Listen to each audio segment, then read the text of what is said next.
Reborn 1 second before the fall. I snatched back my Jade pendant and kicked my half-sister off the cliff.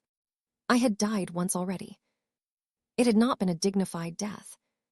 In my previous life, my delicate half-sister, Shen Qingwen, a girl so tender-hearted she might have wept if she saw ants moving house, stood at the edge of soul-severing cliff with the jade pendant my mother had left me clenched in her fist. Tears trembled in her eyes. "Please, sister, do not force me." My brain must have been kicked by a donkey, because instead of wondering what exactly I was forcing her to do, I reached out to pull her back. Then she smiled.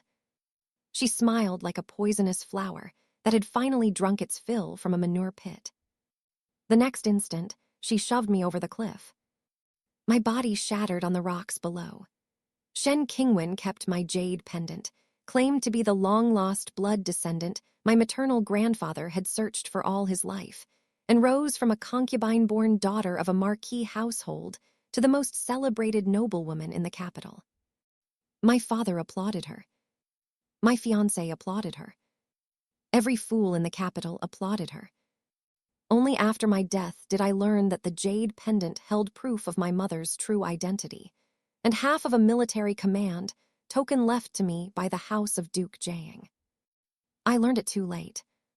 While I was waiting in line on the road to the underworld, a ghost in front of me turned around and asked, "Young lady, how did you die?" "Stupidity," I said. He immediately moved 3 paces away. Perhaps he feared it was contagious. When I opened my eyes again, mountain wind screamed past my ears. Half of 1 foot already hung beyond soul-severing cliff. Shen Qingwen gripped my wrist with one hand and my jade pendant with the other. The triumph in her eyes had not yet been hidden. Softly, she said, "Sister, I am sorry." I looked at her and slowly smiled. Heaven had sent me back to the final breath before my fall. This was not merely rebirth. This was the king of hell deciding that my revenge in the last life had not been entertaining enough and refunding my ticket. Shen Qingwen tightened her grip, ready to push me. I seized her wrist first. With my other hand, I tore the jade pendant from her palm. She froze. I gave her my gentlest smile. "Little sister, have you always wondered what the view is like below?" Her pupils contracted. "What?" I drove my foot squarely into her stomach. "Go see for yourself." Shen Qingwen screamed and flew backward. I did not actually let her fall to her death. Not because I was merciful. Death would have been far too cheap for her. 3 zhang below the cliff, a crooked pine jutted from the rock face. Her sash caught perfectly on one of its branches, leaving her dangling upside down like an over-dried salted fish. "Sister, save me," she shrieked. I crouched at the edge and peered down. "Did you not just say I was forcing you? No one is forcing you now. Why did you go down there all by yourself?" Her face went white. "I did not, you kicked me." "Oh," I rested my chin in one hand and widened my eyes in mock amazement. "You stole my jade pendant, jumped off a cliff, and now you are trying to frame me. Such smooth, practiced movements. It is a waste that you never became a street performer." She shook with rage. "Shen Jiayu, pull me up at once." I took a packet of sunflower seeds from my sleeve and cracked one open at my leisure. A person begging for help should sound like one. "Sister, I was wrong." "Wrong about what?" She bit her lip until it turned white. "I should not have taken your jade pendant." "Louder, the wind is strong, I cannot hear you." "I should not have stolen your jade pendant." Her shout rolled through the valley. "Stolen your jade pendant. Your jade pendant. Jade pendant. Excellent." The valley itself had amplified her confession. Footsteps sounded behind me. I turned and saw a man in black robes approaching along the mountain path with several guards. He was tall and lean, with cold, sharply cut features. The sword at his waist flashed like frost. He looked as though someone had carved him from winter ice, then written 4 words across his forehead. "Do not approach. Paik Shuanjing, heir to the Prince Regent." In my previous life, I had only seen him from a distance. Rumor said he was merciless and could kill without blinking. I had believed it then. Looking at him now, I suspected the rumors had been modest. His guard, Lu Feng, leaned over the cliff and sucked in a breath. Why is second Miss Shen hanging from a tree? I answered sincerely, she loves nature. Lu Feng had no response. Paik Shuanjing's gaze settled on the jade pendant in my hand. His eyes darkened. She admitted that she stole it from you. I nodded. Your Highness is perceptive. You also possess excellent hearing. He looked down at Shen Qingwen. Do you want her rescued? Before I could answer, she wailed. Your Highness, save me. My sister is trying to kill me. Paik Shuanjing said flatly, you were the one who just confessed to theft. She choked on her next sob. My first impression of him improved immediately. Not only was his face handsome, his brain appeared to be newly made. I rose and brushed the dust from my skirts. Of course we should rescue her. Hope flashed across Shen Qingwen's face. I continued, but do not untie her sash. Carry her back to the Marquis estate with the branch still attached. Beat a gong along the way and tell everyone that second Miss Shen stole her legitimate elder sister's late mother's keepsake, then hung herself from a tree in shame. Shen Qingwen looked ready to ascend to heaven on the spot. Lu Feng stared at me in disbelief. The corner of Paik Shuanjing's mouth moved. I suspected he wanted to laugh. He restrained himself. So young, yet burdened by such dignity. He looked at me and asked quietly, do you need help? I lifted the recovered jade pendant. I do. Say what you need. Lend me several guards to carry the salted fish. Paik Shuanjing was silent for a moment. Very well. At the time, I did not know that the man who answered with only those 2 words would one day help me carry away an entire nest of salted fish. That day, Shen Qingwen was merely the first. 4 guards carried her back to the Jing'an Marquis estate, branch and all. It was magnificent. Lu Feng marched in front, beating a gong. Shen Qingwen followed, upside down. Paik Shuanjing and I walked behind her. People poured into the street to watch. What is happening? Someone shouted. At my instruction, Lu Feng raised his voice. Second Miss Shen of the Jing'an Marquis estate stole a keepsake belonging to her legitimate elder sister's deceased mother. Overcome by shame, she voluntarily hung herself from a tree to repent. I was deeply pleased. Lu Feng was talented. The work was simply hard on his throat. With her hair disheveled and her face swollen red from hanging upside down, Shen Qingwen screamed, No! Shen Jie, you kicked me down there. The crowd began whispering. Did she not admit that she stole the pendant? She steals, then falsely accuses the victim. So this is how a concubine-born daughter of a marquis household is raised. Shen Qingwen thrashed wildly. The branch shook. I offered a friendly warning. Do not move too much, little sister. If your skirt falls, the capital will have even more to discuss tomorrow.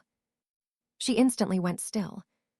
See, communication was easy. All one had to do was find what the other person feared most and step lightly upon it. When we reached the estate, my father, Shen Chengyuan, was drinking tea in the main hall. Concubine Liu sat beside him with a face full of maternal gentleness. The steward hurried inside. My lord, something terrible has happened. Second Miss has returned. Father frowned. If she has returned, she has returned. Why are you panicking? The steward's expression became complicated. Second Miss returned, horizontally. The teacup slipped from father's hand and struck the table. Concubine Liu leaped to her feet. What happened to Qingwen? A moment later, 4 guards carried the crooked branch into the hall. Shen Qingwen was still upside down. A maid clutched her skirts firmly in place. Her face was the color of boiled liver. Father opened his mouth. For a long while, no sound came out. I had never seen him so quiet. Apparently, sufficient shock could temporarily cure a man's habit of lecturing others. Concubine Liu shrieked and rushed forward. My Wanner. She wrapped her arms around Shen Qingwen's waist. The branch tilted. Mother and daughter crashed to the floor together, Shen Qingwen landing directly on top of concubine Liu. A muffled groan came from beneath her. I applauded silently. Such profound mother-daughter devotion. So profound that the daughter used her own mother as a cushion. Father finally found his voice. "Zheyu, what happened?" I calmly placed the jade pendant on the table. "Little sister stole the pendant mother left me. When I discovered her, she jumped off the cliff out of guilt. Fortunately, a branch saved her life." Shen Qingwen struggled upright. "Father, that is not what happened. She kicked me." I looked at her. Little sister confessed in the valley that she stole the pendant. His Highness and several of his guards heard her. Paik Shuanjing stood in the doorway. "That is correct." Father's expression changed. He rose at once and bowed. "Greetings, Your Highness." Concubine Liu hurriedly knelt as well. Paik Shuanjing looked only at me. "Do you need me to testify to anything else?" I considered the question. That I used my right foot when I kicked her. Silence filled the hall. Lu Feng broke into a violent cough. Paik Shuanjing's face did not change. "You first took back your own property. She then tried to drag you over the cliff with her, and you kicked her away in self-defense. Under the laws of Great Jin, that is not assault." I blinked. What a beautiful account. I distinctly remembered that Shen Qingwen had not tried to drag me over the cliff. But the heir to the Prince Regent said she had. Therefore she had. Concubine Liu began to cry. "My lord, Qingwen has always been obedient. How could she steal from the eldest young lady? There must be some misunderstanding." I picked up the pendant and turned it over. A tiny character had been carved into the back. Wrong. It came from my mother's name in the Shen household, Shen Ronghua.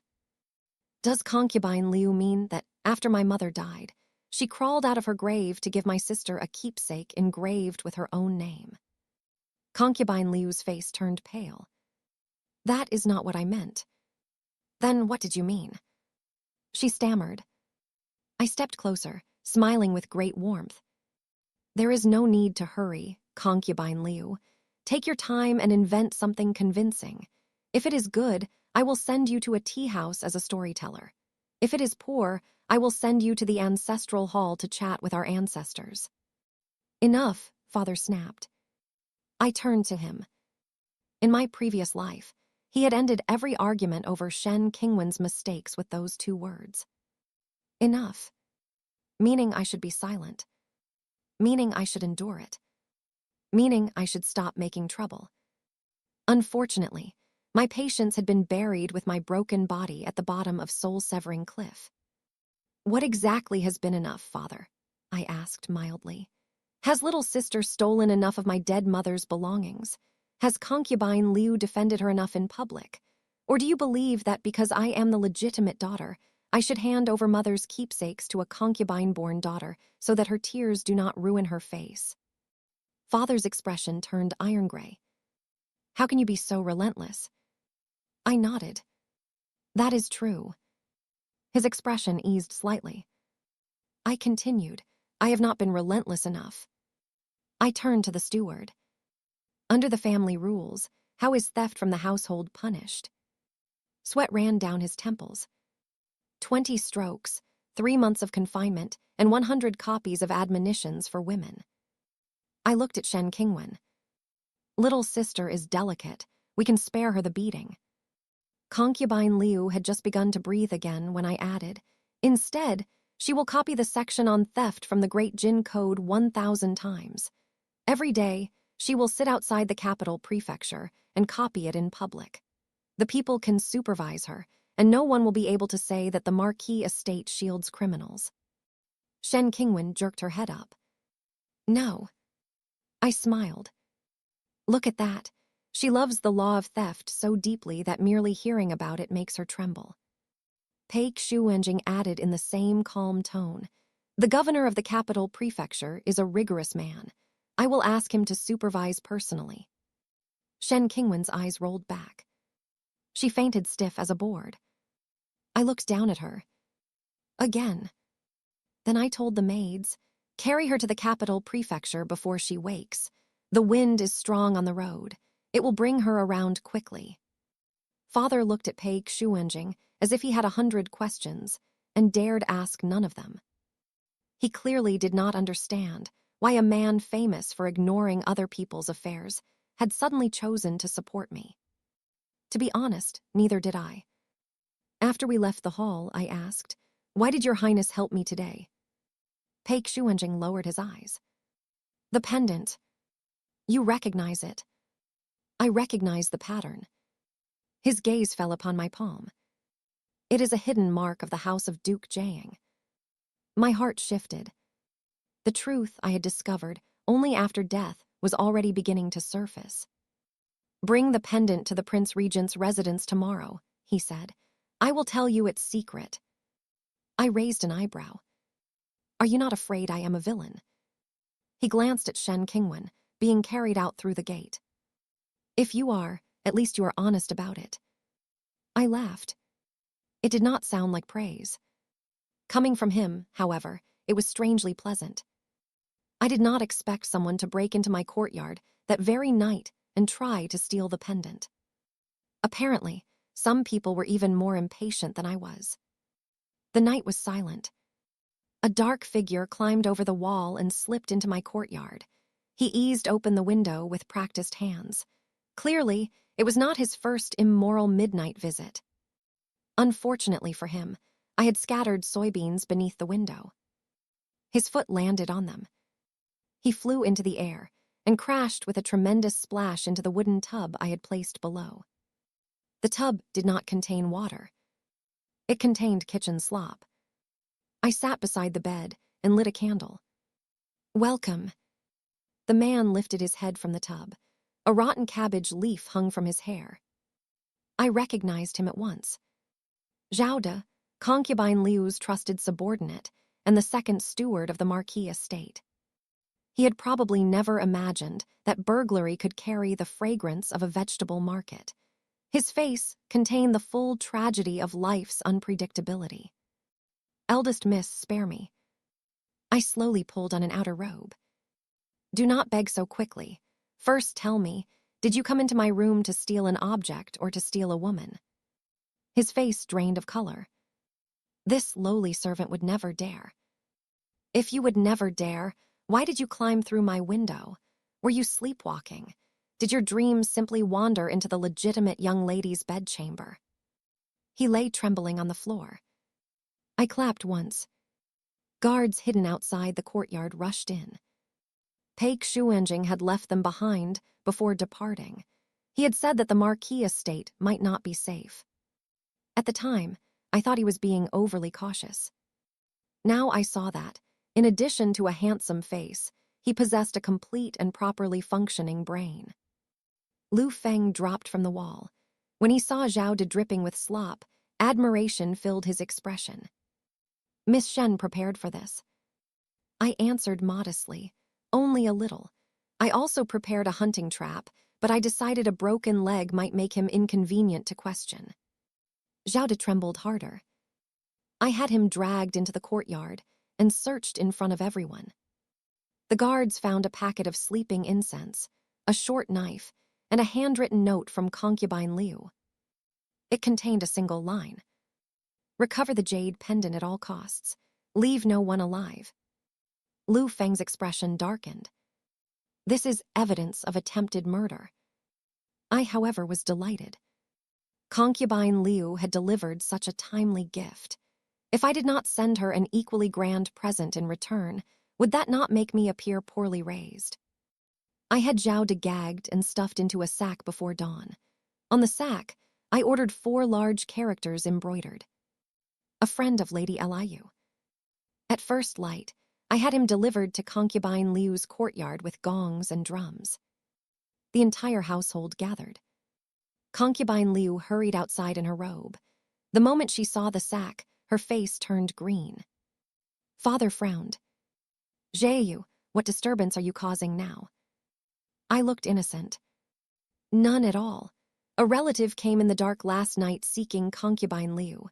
I feared I might neglect him, so I brought him to her personally. At my signal, the guards opened the sack. Jade rolled out. The instant his gag was removed, he cried, "Concubine, save me." The courtyard fell silent. Concubine Liu looked as if she wanted to stuff him back inside. "I do not know this man." I covered my mouth in surprise. "How can you deny your own acquaintance so quickly? He even carried a letter in your handwriting." The note was passed to father. As he read, his face darkened inch by inch. "Liu, did you write this?" Her eyes darted. "No, someone imitated my hand." I nodded. "That is possible." She blinked, clearly not expecting my agreement. So I invited the 3 most respected calligraphy and painting experts in the capital to examine it here. As I finished speaking, the steward led 3 white-bearded scholars into the courtyard. Concubine Liu's face went bloodless. I had sent Lu Feng to invite them during the night. What did one call such efficiency? The villain had barely begun digging her pit, and I had already carved the inscription for her tombstone. After careful comparison, all 3 scholars concluded that the note had been written by Concubine Liu. She still refused to surrender. Jade was forced to accuse me. I turned to him. "She says I coerced you." He started to nod. I drew his short knife from my sleeve and rolled it lazily across my fingers. "Think carefully before you answer. Who gave you the sleeping incense and the knife? Who ordered you to take the pendant and kill me so there would be no witness?" Sweat poured down his forehead. It was Concubine Liu. She lunged forward to strike him. With one foot, I hooked a low stool into her path. She tripped and plunged face first into a flower pot. When she lifted her head, half a chrysanthemum root hung from her mouth. I nearly laughed aloud. She was a peculiar woman. Her heart was blacker than ink, yet her face was always seeking intimacy with flowers and soil. "Liu," father roared.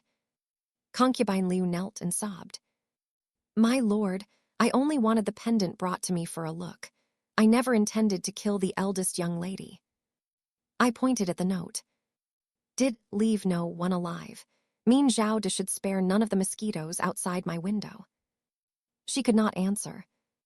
I turned to father. "Theft, trespass into the legitimate daughter's bedchamber, and an armed attempt on her life. If this goes to the capital prefecture, Concubine Liu could be exiled 3,000 li." Father's face twisted with conflict. He had worn the same expression in my previous life. Whenever Concubine Liu or Shen Qingwen committed some wrong, his first concern was never what had happened to me. It was the dignity of the Marquis household. I understood him now, so I gave him no chance to conceal anything. "Of course, father may suppress the matter." He looked up. I smiled. "However, guards from the Prince Regent's residence witnessed everything last night. I expect the governor of the capital prefecture has already received word." Lu Feng bowed at precisely the right moment. "Indeed, His Highness ordered that no matter involving Miss Shen's safety be concealed." Father's mouth twitched. He seemed to realize that this household was no longer a pot he could cover whenever the contents began to stink. Concubine Liu was confined to the ancestral hall. Jade was sent to the capital prefecture. Before being taken away, he confessed everything he knew. How Concubine Liu had embezzled household silver for years, bribed servants, and exchanged medicinal ingredients. I listened with great interest. One should never feed a dog only bones. When it grew hungry enough, the first person it bit would be its master. After that disturbance was settled, I took the Jade pendant to the Prince Regent's residence. Paik Shuanjing waited for me in his study. He placed the pendant in a bowl of warm water. Slowly, the image of a phoenix with outspread wings appeared on its surface. I stared at the pattern. "Only women of the direct bloodline of the House of Duke Jiang bear this phoenix mark," he said quietly. "Your mother, known in the Shen household as Shen Ronghua, was not an orphaned merchant's daughter. She was Gu Mingzhu, the eldest legitimate daughter of Duke Jiang, who disappeared 20 years ago. My heart gave a sharp beat. In my previous life, Shen Qingwen had used this pendant to claim that she was Duke Jiang's granddaughter. In this life, she had barely finished warming the tree branch, and I had already reached the truth. "How do you know this?" I asked. Pei Xuanjing opened a hidden compartment in the bookcase and withdrew half of a letter. "Before your mother died, she entrusted the other half of the clue to my father." I accepted it. The words read, "If Xiaoyu is ever in danger, I beg you to protect her." I was silent for a moment. Not because grief had overwhelmed me. I was thinking. Mother had left me an identity, half a military token, and apparently, a Prince Regent's heir prearranged as a personal guard. Her preparations had been exceptionally thorough. "Duke Jiang returns to the capital in 3 days, Pei Xuanjing said. "When he does, I will accompany you to meet him." I raised an eyebrow. "Why are you so concerned with my affairs, Your Highness?" He paused. "I was entrusted with them." I leaned closer. "Only entrusted." The tips of Pei Xuanjing's ears seemed to turn faintly red. Very faintly. But my eyesight was excellent. I reached an immediate conclusion. On the outside, this man was an ice sculpture. Inside, he might be hiding a boiled shrimp. Before I could tease him further, Lu Feng hurried into the study. "Your Highness, news has come from the palace.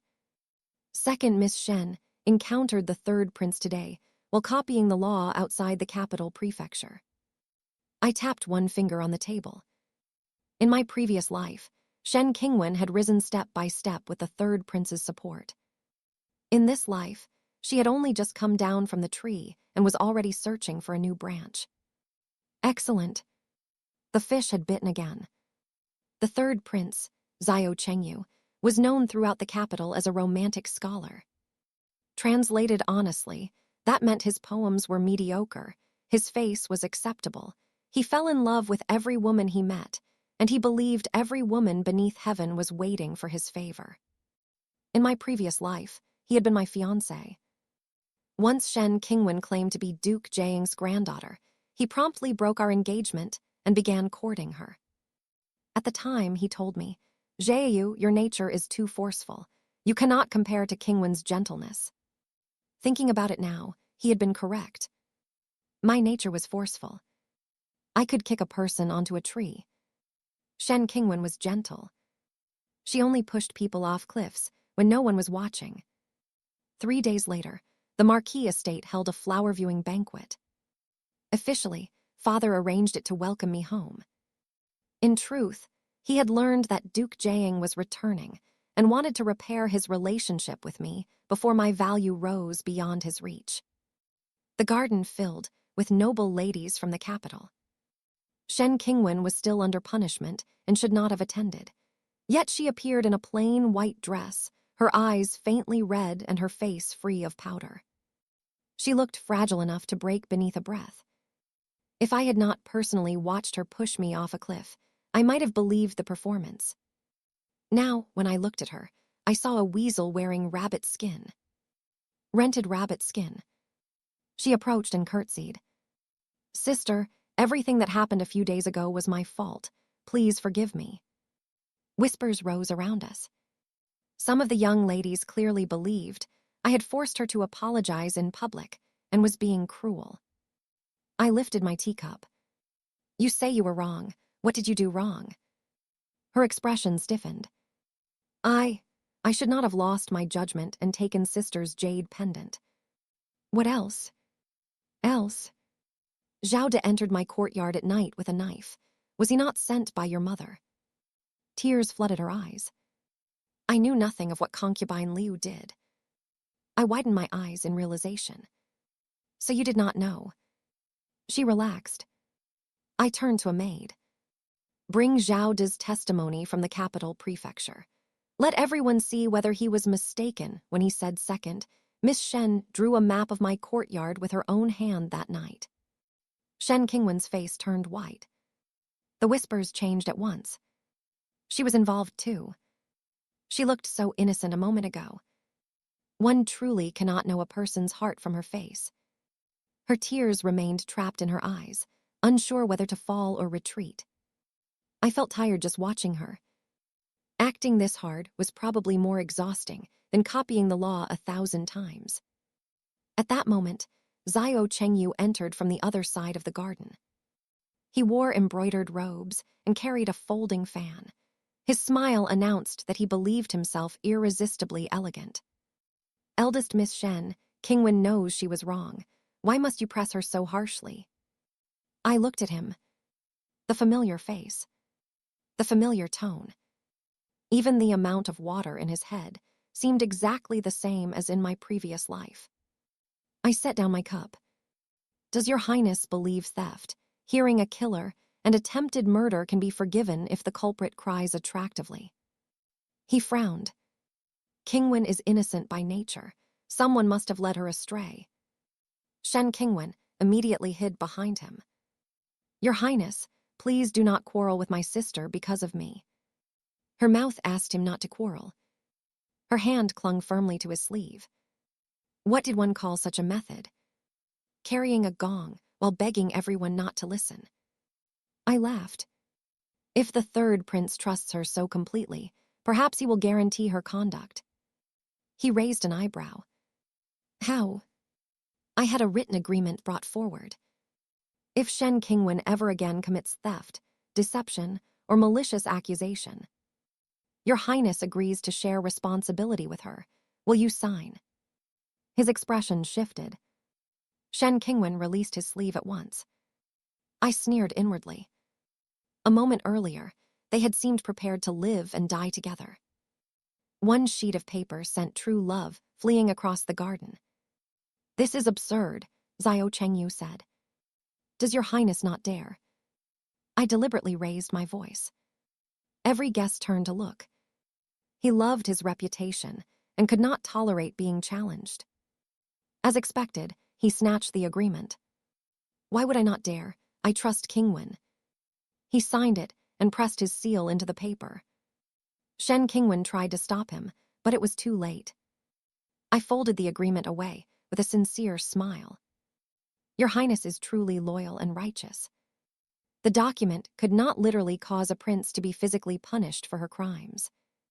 But it proved that Xiao Chengyu had publicly guaranteed a known offender. If he later fought for the throne, the agreement would become a knife beneath his chair. It would not hurt while he sat still. But at the critical moment, one hard movement would make him scream louder than Shen Qingwen on the tree. Halfway through the banquet, Shen Qingwen offered to perform a dance. She changed into red robes and moved among the flowers. At the height of the performance, colorful butterflies appeared from every direction and circled her in a glittering cloud. The guests gasped. Xiao Chengyu looked enchanted. Qingwen is indeed blessed. Even 100 butterflies come to honor her. I looked at the butterflies and nearly laughed. The same performance had made her famous in my previous life. She had secretly painted a special floral nectar onto her clothes, creating the illusion that heaven itself favored her. This time, I had arranged for her nectar to be replaced. With what? A honey sauce prepared in the kitchen. As she spun through the final movement of her dance, a low buzzing sounded beyond the wall. Not butterflies. Bees. A great black gold swarm poured into the garden. Shen Qingwen's smile froze. Then the bees descended on her. She screamed, lifted her skirts, and ran. Help me. Xiao Chengyu attempted to rush forward like a hero, rescuing a beauty. The bees turned toward him. He turned around and fled. The two raced through the garden one behind the other, moving faster than horses. I sat in the pavilion and drank tea, delighted by the performance. Lu Feng appeared behind me at some point. Miss Shen, he whispered, did you replace the nectar? I looked solemn. How could I? I only heard that butterflies and bees both have wings. I assumed they must look similar. His mouth twitched. Pei Xuanjing approached and placed a dish of peeled grapes before me. Did you have the honey spread on her clothing? I looked up at him. Does your highness intend to condemn me as well? No. His voice remained calm. I only wish to remind you that a little osmanthus oil mixed into the honey would attract the bees faster. I was silent. This man was clearly not an upright and proper heir. He was my long-lost accomplice. Shen Qingwen finally escaped the swarm by leaping into the pond. When she climbed out, her red dress was covered in mud, and a lotus leaf sat on her head. Xiao Chengyu fared no better. His handsome face had swollen into a round lump. I stood at the water's edge and asked with concern, Your Highness, have you and little sister performed the wedding ceremony early? What nonsense are you speaking? He snapped. One of you wears red, the other has a pig's head. You make an excellent pair. Several guests failed to suppress their laughter. Shen Qingwen stared at me with hatred she could barely conceal. I smiled back. Hate me. Hate me more. Once hatred drowned a person's judgment, the person became wonderfully easy to bait. Sure enough, after the banquet, I received word that Shen Qingwen and Xiao Chengyu were plotting to claim my identity on the day Duke Jiang returned. I touched the jade pendant. She knew it was in my possession, yet still dared to impersonate me. That meant she had hidden another card. The day Duke Jiang, Gu Zhenyu, returned to the capital, officials lined the road outside the city gate to welcome him. For 3 generations, the Gu family had guarded the western frontier. They commanded veteran troops and possessed a reputation few houses could rival. In my previous life, Shen Qingwen had appeared before him with my jade pendant and wept that she was Gu Mingzhu's daughter. Duke Jiang had spent years longing for his lost child. In his grief and hope, he had accepted her without careful investigation. By then, Xiao Chengyu had broken our engagement. The Marquis household had cast me aside, and no one listened when I tried to speak. This time, I stood beneath the city gate with Pei Xuanjing beside me. He shielded me from the pressing crowd. Nervous? He asked. No, I answered honestly. I am only deciding whether I should strike the left cheek or the right if someone publicly pretends to be me. Pei Xuanjing considered this with great seriousness. Both, otherwise the swelling may be uneven. I turned to look at him. His face was still cold enough to frost wine. If his suggestion had not been so wicked, I might have believed we were discussing military strategy. The Duke's carriage had barely stopped when Shen Qingwen rushed out of the crowd. She wore a pale moon-white dress, her hair arranged simply. In her hands, she held an old embroidered handkerchief. Grandfather. She dropped to her knees before the carriage. The crowd erupted. Duke Jiang lifted the curtain. He was past 60, yet his back remained straight. His tiger-like eyes were sharp enough to make lesser men lower their heads. When he saw the handkerchief, his face changed. What did you call me? Tears streamed down Shen Qingwen's cheeks. Grandfather, I am Mingzhu's daughter. She pulled back her sleeve, revealing a red mark on her wrist. Mother told me that women of the Gu family's direct line are born with a phoenixtail mark. She also left me this handkerchief embroidered with the name Mingzhu. Duke Jiang's eyes reddened. In my previous life, that mark and that handkerchief had deceived everyone. I looked carefully and almost laughed. The birthmark had plainly been painted with a special plant dye. The handkerchief was indeed my mother's. Concubine Liu must have stolen it from mother's belongings. Shen Qingwen glanced at me. Triumph flickered in her eyes. She probably believed that without the jade pendant, she could still win. I was deeply moved by her determination. She was working so hard to jump into the grave I had prepared. If I failed to shovel in the earth, would I not betray her sincerity? I stepped forward.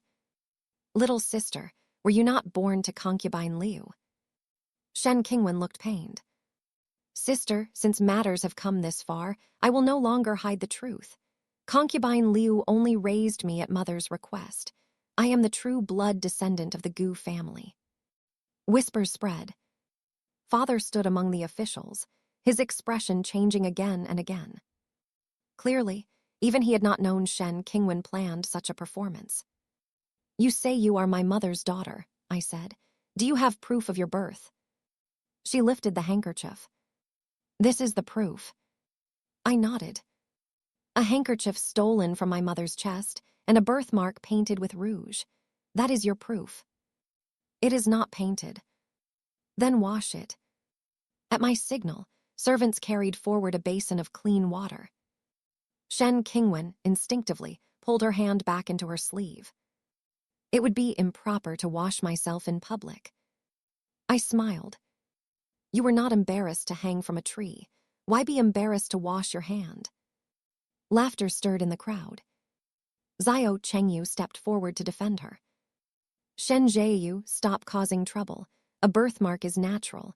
How could it be washed away?" I looked at his face, which was still faintly swollen from the bees.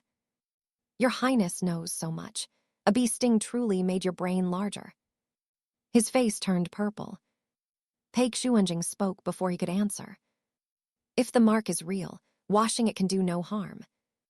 Shen Qingwen clenched her teeth. She knew she could not refuse. Slowly, she lowered her hand into the water. She rubbed twice. The mark remained. Soft exclamations rose around us. Pride returned to her eyes. Ordinary water could not remove the dye she had used. Unfortunately for her, I had come prepared. I took a small bottle from my sleeve and poured its contents into the basin. This cleansing liquid came with a caravan from the western regions. It is particularly effective against dyes made from plants. Shen Qingwen's face changed. She tried to wrench her hand away. I caught her wrist. "Why are you in such a hurry, little sister? Let me go. Is living peacefully so unpleasant? Must you keep putting your hand into fraud and then asking me to wash it?" I wiped her wrist with a cloth. The brilliant red phoenixtail mark dissolved into a smeared stain. The entire road fell silent. Duke Jiang's face hardened. Shen Qingwen began to panic. "No, Shen Zheyu's liquid must be the problem." I nodded. "You are right, a mark alone proves nothing." She stared at me, confused. I drew out the jade pendant and offered it to Duke Jiang. "Grandfather, do you recognize this?" The moment he saw it, his fingers began to tremble. "I carved this for Mingzhu with my own hands when she was born." Shen Qingwen refused to surrender. "The pendant was mine. Sister stole it from me." I laughed. "If you are truly mother's daughter, you should know something about her that only a close family member would know."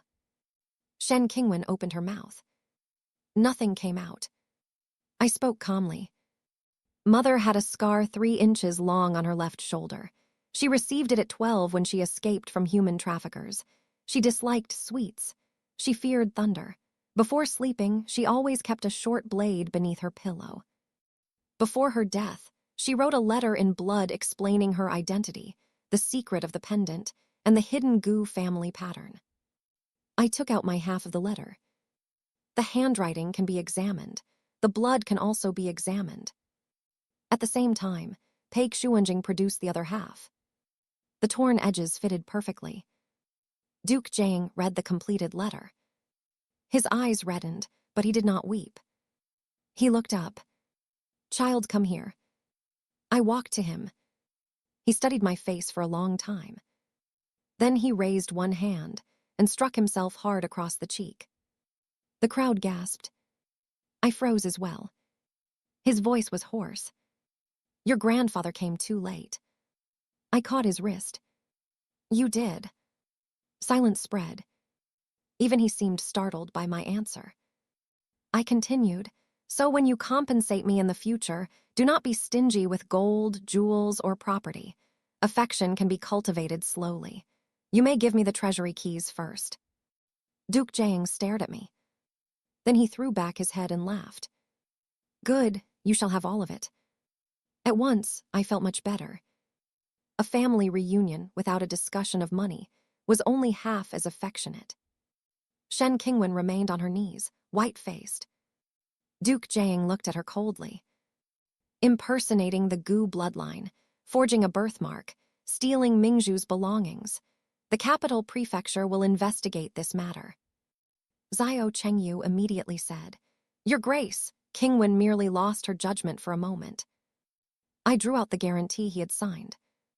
Has the third prince forgotten? If my sister committed deception again, Your Highness promised to share the responsibility. His face stiffened. The surrounding officials began looking at him differently. I handed the agreement to Duke Jiang. "Grandfather, this was written and sealed by the third prince himself." The Duke gave a cold laugh. A prince publicly shielding a woman who impersonated the blood descendant of a meritorious house. I will report it to His Majesty. Xiao Chengyu finally looked afraid. Shen Qingwen collapsed onto the ground. I lowered my gaze to her. "Look, little sister. False things remain false.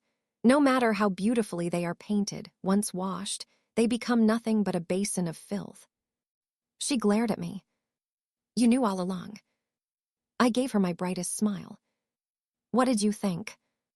She believed she had stepped onto a grand stage. In truth, from the moment she appeared, I had already taken my seat in the audience and ordered the coffin board for her final curtain.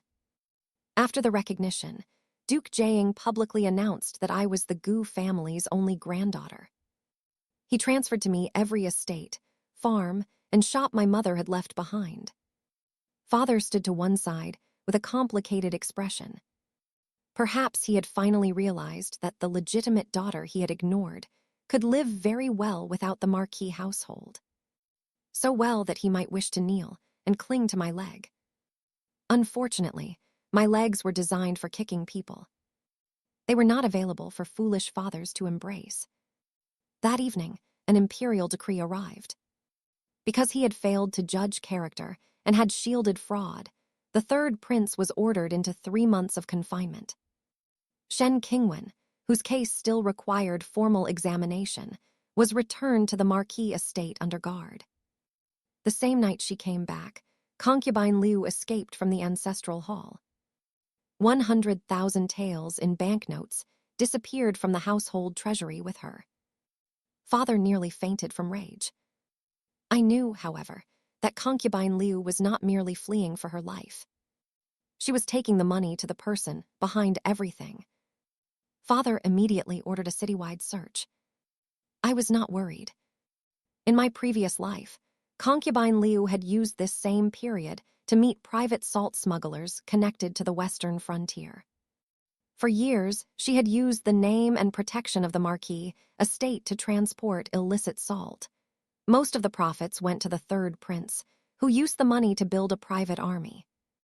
Shen Qingwen's rise had never depended only on a stolen identity. Behind concubine Liu stood an entire web of profit, bribery, and blood. This time, I did not intend to pull one weed. I intended to tear up the entire rotten field. I asked Lu Feng to follow concubine Liu in secret. 3 days later, he brought news that she was hiding in an abandoned Taoist temple outside the capital.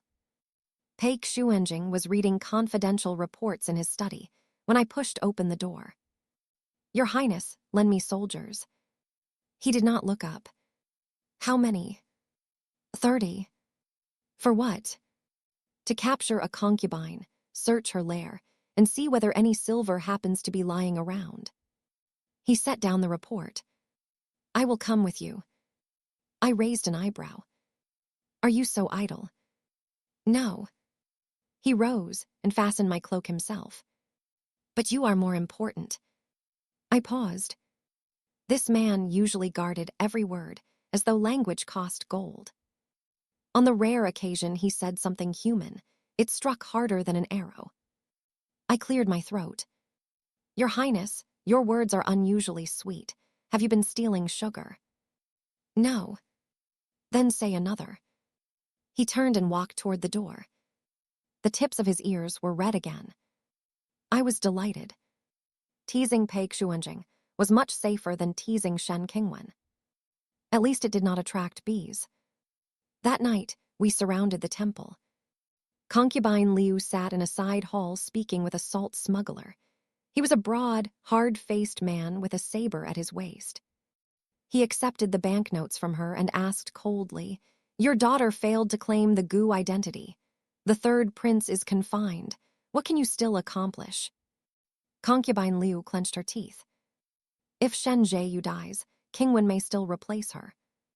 I lay on the roof listening, deeply touched. Mother and daughter truly loved my position. They could not sit in it, yet they insisted on risking their lives to rub against it. I lifted a roof tile. "Concubine Liu, before discussing how to kill me, should you not first ask whether I am available?" Every face below jerked upward. Concubine Liu went pale. The smuggler drew his saber and charged out. Paik Shuanjing moved faster. A flash of cold steel crossed the darkness. The man's blade snapped in half. Paik Shuanjing kicked him backward into the hall, where he shattered the offering table. I jumped from the roof. Paik Shuanjing caught my arm as I landed. "Use the door next time." I glanced at the front entrance, which our men had sealed. If I use the door, how will it appear that I descended from heaven? He considered that. "You are right." He was learning bad habits remarkably quickly. Concubine Liu turned to flee. I cast out a long whip, wound it around her ankle, and pulled. She fell face first into a basin of incense ash. Again. I was beginning to suspect that her face and every kind of basin were enemies from a previous life. Covered in gray dust, she lifted her head. "Shen Zheyu, you will die a terrible death." I crouched before her. "You said that many times in my previous life." She froze. I smiled. "Unfortunately, it never worked. That proves your mouth is not poisonous. It is simply incompetent." The guards restrained her, but she continued struggling. "You think capturing me means you have won. The third prince will never let you go." I widened my eyes. "Did you not insist you had no connection to him?" Her expression stiffened. I turned to Lu Feng. "Did you record that?" He lifted the notebook in his hand. "Every word." I asked Concubine Liu, "Where are the ledgers for the private salt shipments?" She laughed coldly. "I would rather die than tell you." "Oh." I stood. "Then I will not ask again." She clearly had not expected me to abandon the interrogation so easily. I ordered the temple searched. Within half an hour, several account books were discovered inside the hollow belly of a deity statue. Concubine Liu stared at me. "How did you know?" In my previous life, after her arrest, men sent by the third prince had stolen these ledgers. Of course I knew. But I could not explain that. So I answered gravely, "Because you look like someone who would hide ledgers in a god's stomach." Her eyes rolled with fury. The books recorded quantities of illicit salt, routes of transport, bribed officials, and payments made to the third prince's residence. With these, Xiao Chengyu would not merely spend 3 months reflecting in confinement. He could reflect until his next life. We were preparing to leave when flames suddenly rose in the rear courtyard. Masked men rushed from the shadows, intending to burn the ledgers and silence Concubine Liu. I had expected the third prince to send killers. Guards were already hidden around the compound. The assassins had barely entered the courtyard when a huge net dropped over them from above. Bronze bells had been tied across it. Every time they struggled, the bells rang wildly. The scene did not resemble a midnight attack. It resembled a school of large fish dancing together at a temple fair. I applauded. "Excellent movement." One of them spat, "Demoness." "Wrong title." I pointed to Paik Shuanjing. "I am merely lively. That man is the one who truly intends to kill you." Paik Shuanjing drew his sword. The assassins fell silent. All of them were captured. The fire was extinguished before it reached the evidence. Concubine Liu saw that everything was lost and finally collapsed. I will confess to everything." She revealed the third prince's years of illicit salt and iron trading, his bribery of officials, and his maintenance of trained death soldiers. Lu Feng recorded each detail. On the journey back, I sat in the carriage reading the ledgers. Pei Xuanjing sat opposite me. With this evidence, the third prince will be stripped of his rank and reduced to a commoner, he said. I nodded. Then Shen Qingwen will become desperate. What can she still do? I closed the book. She has one last card. In my previous life, at the Empress's birthday banquet, Shen Qingwen had accused my mother of colluding with the Northern Dai. She produced a supposed letter of treason. It was forged, but it caused the house of Duke Jiang to be suspended and investigated. Now that Shen Qingwen had nowhere left to retreat, she would play that card early. Pei Xuanjing watched me. What will you do? I smiled. She enjoys creating false evidence. Then I will give her the grandest exhibition of real and false things the capital has ever seen. The palace blazed with light on the night of the Empress's birthday banquet. Every official of the 5th rank, or higher, attended with his family. I entered beside my grandfather. Pei Xuanjing sat across the hall. Before him rested a dish of peeled lychees. He had ordered them brought from the south by fast horse. I tasted one. Very sweet. Lu Feng stood behind him with a wounded expression. I had heard that everyone in the Prince Regent's residence had sorted through 3 baskets through the night, so that the finest lychees could all reach my plate. I gave Lu Feng a friendly smile. He immediately lowered his gaze. Perhaps he feared that next time I might send him to the Southern Sea to gather pearls. Halfway through the feast, Shen Qingwen burst into the hall. She wore prison clothes. Her hair hung loose. In one raised hand, she held a letter. Your Majesty, this subject's daughter has an urgent matter to report. The imperial guards moved to stop her. Xiao Chengyu rose from his place.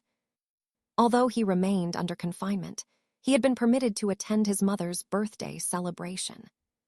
Father, what she has to say concerns the security of the frontier. Please allow her to finish. The emperor looked displeased. Speak. Shen Qingwen dropped to her knees and pointed at me. Shen Zhaoyu's mother, Gu Mingzhu, secretly communicated with the Northern Dai. The house of Duke Jiang has maintained contact with the enemy for years. The hall erupted. Grandfather slammed one hand upon the table. Impudent. Shen Qingwen produced the letter. This was written in Gu Mingzhu's own hand. It reveals frontier defenses and promises to deliver a military command token. The emperor ordered a palace attendant to bring it forward. Xiao Chengyu looked at me coldly. Shen Zhaoyu, what can you possibly say now? I ate the final lychee and wiped my fingers. Several things. First, I would like to know where my sister found this letter. Shen Qingwen had prepared her answer. Concubine Liu gave it to me before she fled. She said she found it years ago in Gu Mingzhu's room. I nodded. So this evidence came from a criminal guilty of theft, hearing killers, and smuggling imperial salt. Xiao Chengyu said, whether evidence is genuine will be determined by experts. I smiled. Well said. I rose and walked into the center of the hall. Your Majesty, I request that the letter be examined here and now. The emperor looked at me. How? I clapped my hands. 3 renowned calligraphy experts, 2 paper merchants, and an elderly master ink maker were led into the hall. Xiao Chengyu's face changed. I smiled pleasantly. I know my sister enjoys delivering surprises, so I prepared a few knowledgeable guests in advance. The experts began their examination. After a short while, the ink maker spoke first. Your Majesty, the ink used here is called dark pine ink. It entered the capital from southern Yue only 3 years ago. My mother had been dead for 10 years. First falsehood. One paper merchant continued. This paper was produced by Yangsheng Paper House in the capital. That shop has existed for only 5 years. Second falsehood. A calligraphy expert studied the strokes. The writer imitated Madame Gu Mingzhu's hand, but the turns are rigid. It appears to have been copied from an old sample. Third falsehood. The hall filled with murmurs. Shen Qingwen's face went white. Impossible, it is real. I looked at her. If you are so certain, tell us who wrote it for you. She clenched her jaw. I do not know what you are saying. I gave Lu Feng a signal. He brought in a middle-aged scholar. At the sight of Shen Qingwen, the man fell to his knees. Second Miss Shen forced this commoner to imitate the handwriting. She paid me 500 taels and threatened to kill my entire family if the matter was exposed. You are lying, she screamed. The scholar immediately produced a banknote. This was the deposit. It bears the seal of the Marquis household's private bank. I looked at Xiao Chengyu. Did your highness not say experts should determine whether evidence is true? They have finished. How does the result feel? His face was dark. Perhaps she acted alone. I nodded. Your highness is right. Relief barely touched him before I drew the private salt ledgers from my sleeve. So now we can discuss your highness's actions. I presented the books to the emperor. The air in the hall grew heavy. The emperor turned several pages. His expression became more terrible with each one. Xiao Chengyu. The third prince dropped to his knees. Father, your son is innocent. Your residence's seal is on these ledgers. Your own handwritten instructions are beside the payments. You still dare claim innocence. Someone forged them. I offered a sincere suggestion. Would your highness like the paper and ink examined as well? He glared at me. I smiled with great kindness. The same excuse used twice rarely had the same force, especially when its first use had been his own idea. Concubine Liu was then dragged into the hall. Before the court, she confessed that the third prince had used the Marquis estate to move illicit salt and maintain private soldiers. Several involved officials were brought forward as well. Witnesses, ledgers, seals, orders, everything aligned. Xiao Chengyu collapsed. The emperor was furious. He ordered the third prince stripped of his imperial title, reduced to common status, and handed to the imperial clan court for judgment. When Shen Qingwen saw her last protector fall, she turned to run. I placed one foot on the hem of her skirt. She moved too quickly. With a ripping sound, the outer layer tore away entirely. Fortunately, she still wore a proper inner robe. She stood in the middle of the imperial hall, as stiff as a wooden post. Everyone turned their eyes away. I held the detached skirt with an innocent expression. Little sister, why are you so eager to undress? Are you proving that you have hidden no other forged evidence? Humiliation drove the blood into her face. Shen Zheyu, I will kill you. She pulled the hairpin from her head and charged. Before she reached me, Peg Shuanjing stepped between us. He struck the pin from her hand and kicked her back into the center of the hall. She landed flat on her back, limbs spread. His voice was colder than winter. Who gave you permission to touch her? Blood appeared at the corner of Shen Qingwen's mouth. You will both die horribly. I leaned out from behind Peg Shuanjing. Your mother already used that line. You two even share the same curse.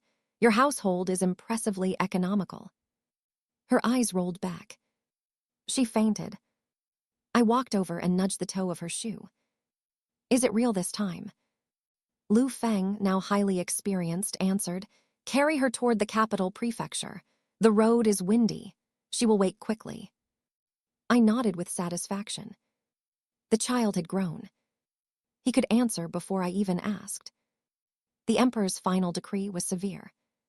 For smuggling imperial salt and hearing murderers, concubine Liu was exiled to a bitter northern region.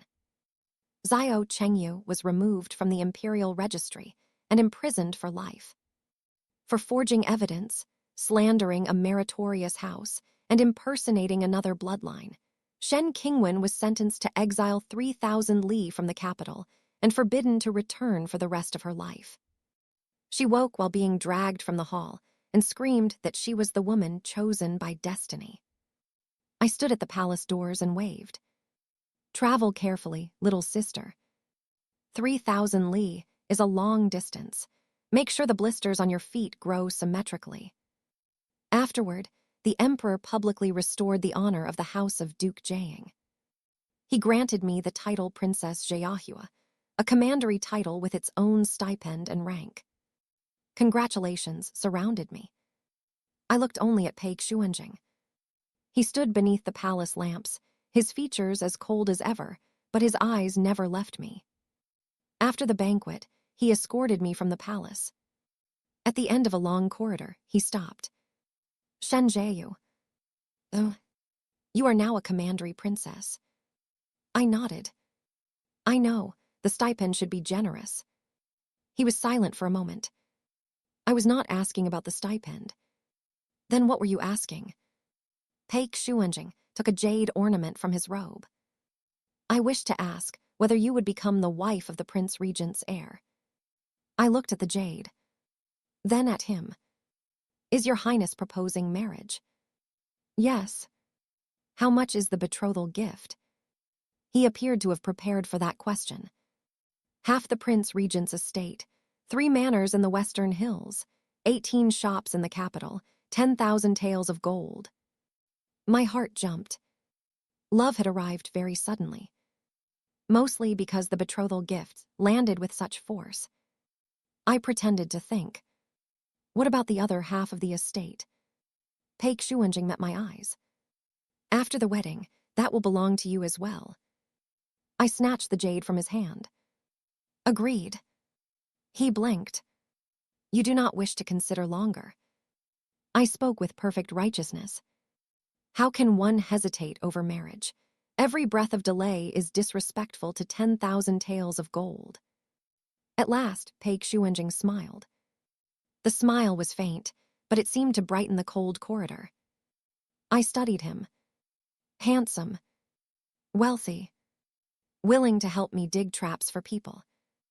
No matter how I calculated it, I had profited from this marriage. After I received my title, the threshold of the Marquis estate was nearly trampled flat by visitors offering congratulations. The same noblewomen who had once looked down on me now smiled more brilliantly than peonies. Princess Jiahua truly possesses extraordinary bearing. I always knew the princess was no ordinary woman. Second Miss Shen was vicious beyond belief. Fortunately, the princess saw through her. I sat in the hall drinking tea and enjoyed every word. A person should not listen only to truth throughout life. Occasionally, watching people lie with their eyes open could be very entertaining. Father had also become unusually attentive. One day he brought jewels, the next, property deeds. On the third, he arrived carrying a bowl of chicken soup he claimed to have simmered for 3 hours. I stared at the chicken in the bowl. It appeared to have died with deep resentment. Father, did this bird offend you while it was alive? He looked embarrassed. Perhaps I cooked it a little too long. Not a little. I prodded the leg with my spoon. The leg did not move. The spoon bent. It is now sturdier than the gates of the Marquis estate. His aged face reddened. Jiayu, I know I failed you over the years. I put down the spoon. You finally know. He nodded with guilt. I was deceived by Lady Liu. I neglected you. Could you give your father another chance? I looked at him. In my previous life, I had waited years for those words. I had tried to be a sensible, legitimate daughter. I cared for my younger siblings. I preserved the dignity of the household. I swallowed every injury. He had never truly seen me. Now that I no longer needed his recognition, he came asking for forgiveness. Life was sometimes like a restaurant kitchen. Nothing arrived while one was starving. Once one was full, 8 dishes came at the same time. I smiled. Father, forgiveness is the king of hell's responsibility. His face whitened. I continued, but you are still my father. I will not sever our relationship. Hope returned to his eyes. Then will you move back to the Marquis estate? No. The hope died immediately. I pointed toward the door. If you sincerely wish to make amends, you may line up at the Duke Jiang residence on the 1st and 15th day of each month. Line up for what? A number. A number. I have many affairs to manage. Even you will need an appointment. His mouth twitched. My mood improved considerably. I was not refusing him every opportunity. Opportunities simply required rules. He had made me wait so long in my previous life. In this one, he could learn patience. After father left, Pei Xuanjing stepped out from behind a folding screen. I lifted an eyebrow. Your Highness was listening. No. Then why were you hiding behind the screen? He raised the food box in his hand. I brought you sweets. Inside were freshly made osmanthus cakes. Could you not enter through the front gate? Your father was here. So, I did not want him to think I was eager to marry you. I stared at him. Your Highness is not eager. He was silent for 2 breaths. I am. I laughed until my shoulders shook. His mouth was as stubborn as the indestructible chicken leg. Yet his honesty made him terribly easy to tease. Our wedding was set for 3 months later. While preparations began, I turned my attention to the properties mother had left me. In my previous life, concubine Liu had quietly hollowed out those shops until they became money purses for Shen Qingwen and the 3rd prince. Now that the books were in my hands, my first task was to remove every parasite. The manager of a silk shop in the south of the city relied on his age and experience. Before the staff, he announced that a sheltered noblewoman could not understand business. Your Highness is noble. Why trouble yourself with vulgar matters that smell of copper? I turned a page in the ledger. Manager Zhang removed 3,000 bolts of silk from the warehouse last year. Only 1,000 appear in the account. Did the other 2,000 grow wings? His expression changed. The accounts are complex. Errors are unavoidable. I nodded. Indeed. He relaxed. I threw a second ledger onto the table. That is why I invited every merchant who purchased the missing silk from you. More than a dozen buyers entered the rear hall. Manager Zhang's knees weakened. I ordered 5 chests carried in. They contained the silver, land deeds, and contracts he had embezzled. Manager Zhang is old, I said pleasantly. He cannot calculate properly, and his legs no longer support him. It would be best to send him to the capital prefecture for several years. Food and lodging are included. He will no longer need to worry about business. He dropped to his knees. Princess, have mercy. I looked at the shop assistants. Did he not complain of the smell of money? Move the silver farther away. We must not offend his delicate nose.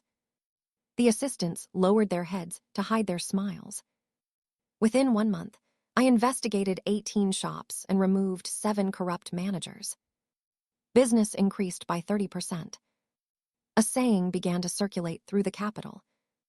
The sweeter Princess Jiahua's smiles, the longer the person opposite her will be imprisoned. I was very pleased.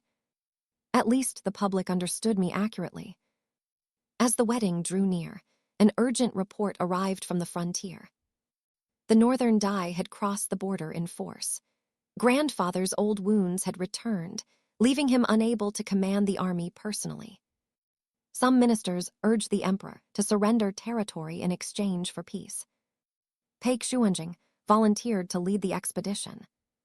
Before entering the palace to receive command, he came to see me. Wait for me to return. I looked at him. You do not intend to take me. He frowned. The battlefield is dangerous. I know. I took out the half-command, token my mother had left behind. That is why I must go. He began to object. I pressed my fingers against his lips. Pei Xuanjing, I do not need you to hide me behind your back. I intend to stand beside you. He looked at me for a long moment. Then he took my hand. All right. I smiled. That was how it should be. A man suited to me would never say, "Stay behind because I know what is best for you." He would bring me the fastest horse and ask, "Whom do you want to kill first?" By the time pigsty and I reached the western frontier, the northern Dai had already captured 2 smaller cities. Our army lacked provisions. Morale was low. Several older commanders looked displeased when they saw a woman arriving with the commanding prince. Deputy General Zhao bowed. "Your Highness's rank is precious. Swords and arrows recognize no nobility.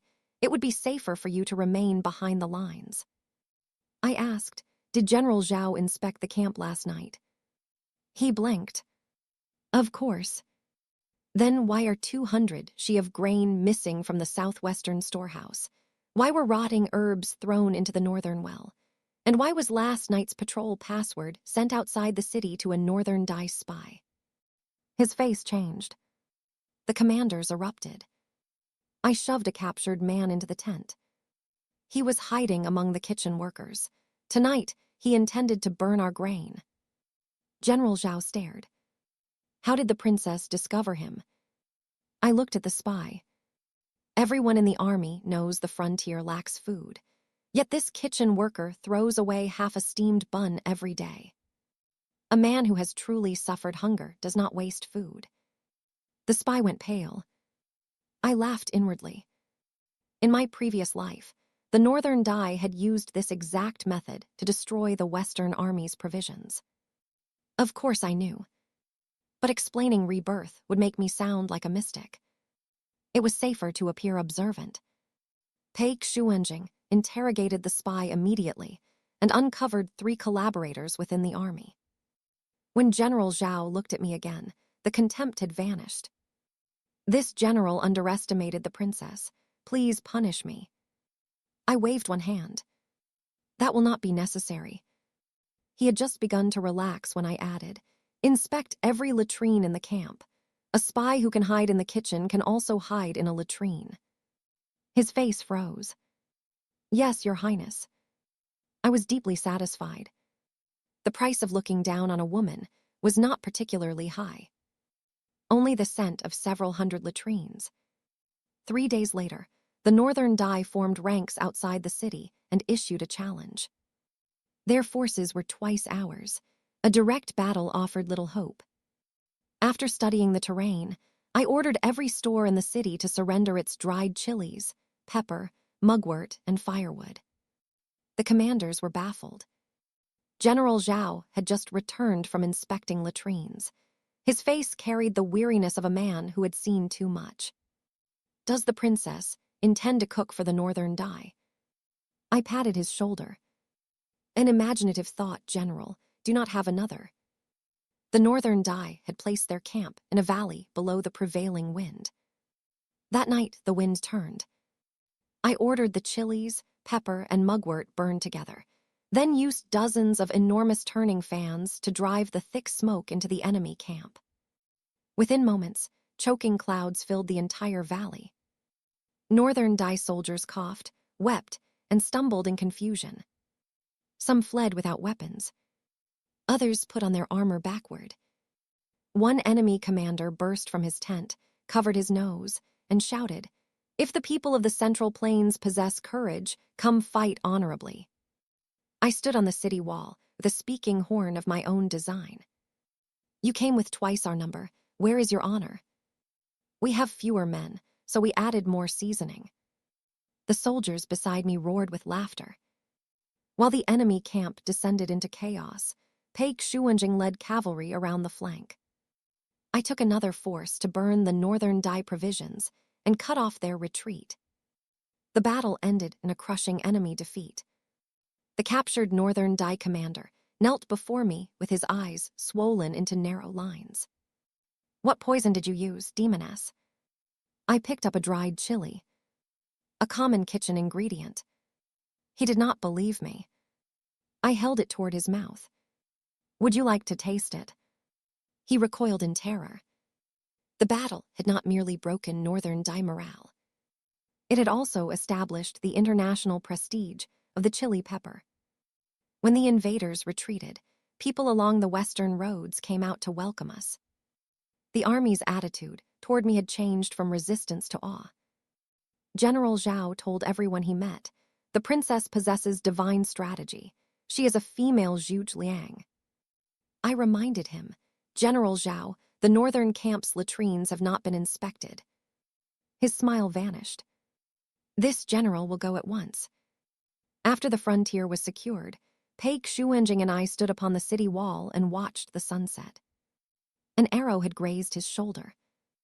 The military physician bandaged him while he sat without expression. I watched him for a long while. "Does it hurt?" "No." "Tell the truth." "A little." I nodded. "You deserve it." He looked at me. "Why?" "You stepped in front of an arrow meant for me. It would have struck you. I could have avoided it." "I know." "Then why did you block it?" He was silent. My body moved faster than my mind. I laughed. "Your Highness, does that mean your mind failed to control your body?" "Yes." "Do not do it again." "All right." He answered so readily that I became suspicious. "You are truly obedient. Everything you say is right." Sunset softened his usually severe features. I suddenly thought that spending the rest of my life beside someone like this might not be unpleasant. Not someone who made decisions in my name. Not someone who sacrificed himself so I would owe him gratitude. Someone who stood beside me. I hooked one finger around his. "Pei Shuanjing. Oh, when we return to the capital, we will marry." He closed his hand around mine. "All right. The betrothal gifts cannot be reduced. I will double them." My fingers tightened immediately. This was not a question of love. The gold was simply very heavy, and I feared he might escape. When we returned in triumph, the emperor came outside the city to welcome the army. For his military achievements, Pei Shuanjing was granted the princely title Prince Dingbei, prince who pacifies the north. For my strategy and service, I was elevated to first-rank protector commandery princess with a fief of 1,000 households. The people of the capital filled the roads. "Princess Jiahu is mighty," some shouted. Others cried, "Chili smoke defeated the enemy, unmatched beneath heaven." I sat upright on my horse and smiled with perfect dignity. Inside, I thought, "Excellent." If the story grew for several more years, I might become the immortal beside the kitchen god responsible for all chili peppers. Our wedding was fixed for the 10th day after our return. The Prince Dingbei residence was hung with red silk and lanterns. My dowry procession stretched for 10 li through the capital. Pei Shuanjing had promised to double the betrothal gifts. He did. Grandfather added property equal to half the Duke Jiang estate.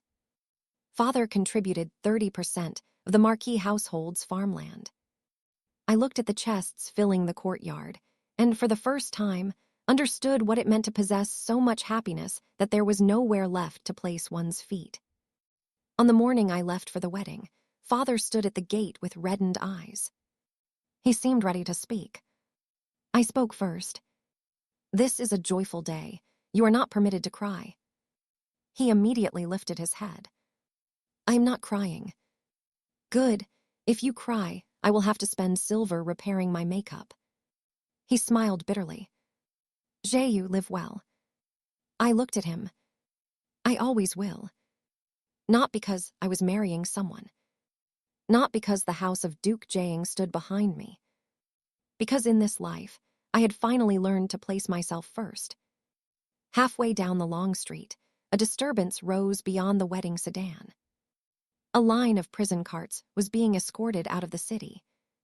Concubine Liu sat in the first. The bitter northern region needed laborers to clear land. She had been sentenced to 20 years of service. When she saw my red sedan, she beat wildly against the wooden bars. "Shen Jiayu, you poisonous woman." I lifted the curtain. "Concubine Liu, Remember to plant plenty of radishes in the north. I will not spare you even after I become a ghost. I considered that. Becoming a ghost requires waiting in line. Many people you harmed are probably ahead of you. Shen Qingwen sat in the cart behind her. Her former delicate beauty had vanished. Her skin was yellow, her eyes dark and bitter. When she saw me dressed as a bride, she began to laugh. You think you have won. One day, Paik Shuanjing will tire of you. I leaned against the sedan window. Little sister, you still do not understand. My life was never won through a man. If he continues to treat me well, I will grow old beside him. If his brain breaks one day, I will replace him with someone whose brain still works. Not far away, Paik Shuanjing turned on his tall horse. It will not break. I called back, what if it does? The prince's residence has imperial physicians. What if they cannot cure it? Even if they cut out my brain, I will still treat you well. The street fell silent. Then everyone burst into laughter. I covered my face. It sounded deeply romantic. The more carefully one considered it, the bloodier it became. As expected, beneath the bridal robes and princely rank, this was still the same man rumored to kill without blinking. Shen Qingwen bit her lip until it bled. I gave her one final farewell. Exile is a long road. Take care. And try not to hang from any more trees. The prison carts rolled away. Later, I heard that Shen Qingwen remained troublesome during the journey. She attempted to seduce one of the escorting guards and escape. Unfortunately, the guards had already heard every story. The tree, the bees, the painted birthmark. No one fell for her performance. Her attempted escape added 5 years to her sentence. At the northern settlement, she was assigned to feed pigs. On the first day, a pig chased her into a mud pit. Somehow, the story returned to the capital. A tea-house storyteller turned it into the 3 hangings of the false noblewoman. First, she hung from a tree. Second, she was surrounded by bees. Third, she ended up hanging from the gate of a pig pen. People laughed every time they heard it. In a sense, Shen Qingwen fulfilled her dream of becoming famous throughout the realm. The method merely differed slightly from what she had imagined. Concubine Liu spent 10 years growing radishes in the north. According to travelers, her radishes were both bitter and viciously hot. The locals called them Lady Liu's resentful roots. As for Xiao Chengyu, he continued writing poetry after being imprisoned by the imperial clan court. Every poem condemned fate for failing to recognize his greatness. One year, a manuscript escaped his confinement. One line read, "A bright pearl lies hidden from heaven's eye. A lonely dragon, trapped in shallows, grieves without end." The people changed it too. A pig's head hides beneath be-swollen eyes. A salted fish hangs from a tree with both legs toward heaven.